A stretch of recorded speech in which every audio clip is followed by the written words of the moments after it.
কিরগিজস্তানের আকাশ ছোঁয়া পাহাড়ের কোলে ঝর্ণার শব্দ আর বাতাসে পশমের গ্রানে মিশে আছে এক পুরনো জীবনের গল্পে। এখানে যাযাবর মুসলিম পরিবাররা শতাব্দীর পর শতাব্দী ধরে তাদের বংশ পরম্পরায় বয়ে আনা জীবনচক্রে আবদ্ধ। শহরের কোলাহল থেকে অনেক দূরে প্রকৃতির কাছে তারা আজও নিজেদের ঐতিহ্য ও বিশ্বাসকে আগলে রেখেছে।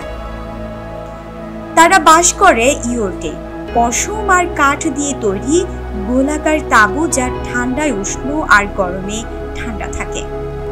গ্রীষ্মে তারা থাকে উঁচু পাহাড়ি চারণভূমিতে, যাকে বলে জেলো।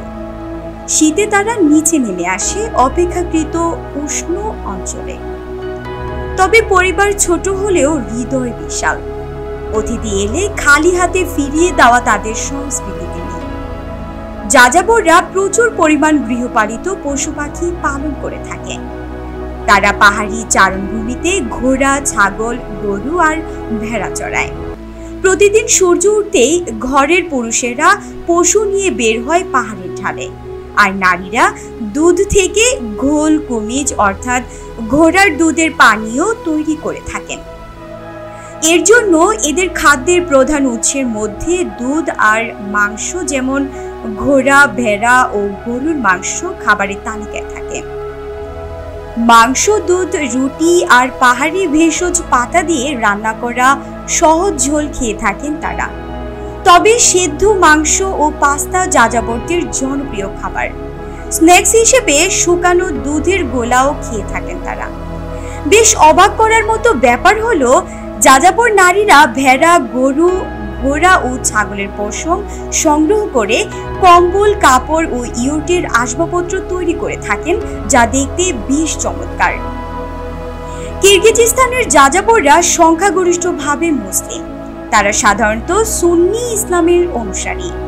প্রতিদিন তারা নিয়ম মাফিক নামাজ আদায় করে থাকেন, রমজানে রোজা রাখেন এবং ঈদ উৎসব পালন করেন। অনেক এলাকা থেকে ইমাম বা ধর্মীয় নেতারা ইয়োর্টে এসে দোয়া ও ধর্মীয় শিক্ষা দিয়ে থাকেন।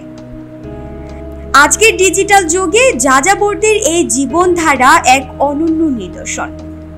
প্রযুক্তির ছোঁয়া যতই প্রবল হোক না কেন, প্রকৃতির, সংস্কৃতি ও বিশ্বাসের এক অনুপম সমন্বয় এই মুসলিম যাযাবর সমাজ।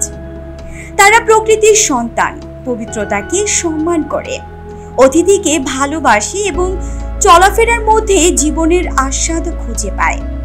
তাদের জীবন আমাদের শেখায় সাধারণতা মানেই দরিদ্রতা নয়, বরং প্রাকৃতিক সৌন্দর্যে ধনী হওয়াটাই প্রকৃত ঐশ্বর্য।